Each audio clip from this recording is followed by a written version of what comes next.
আলাইকুম। এটা কেঁচো আলু গাছ। এই গাছটা অনেকদিন হইলো এই বালতিতে লাগানো হয়েছে।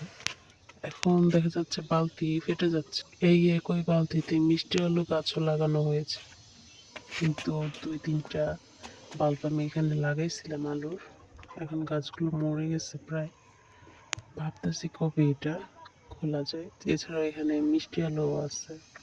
মিষ্টি আলুগুলো কতটুকু বড় হয়েছে বলতে পারতেছি না, কিন্তু পাতাগুলো অনেক সুন্দর হয়েছে।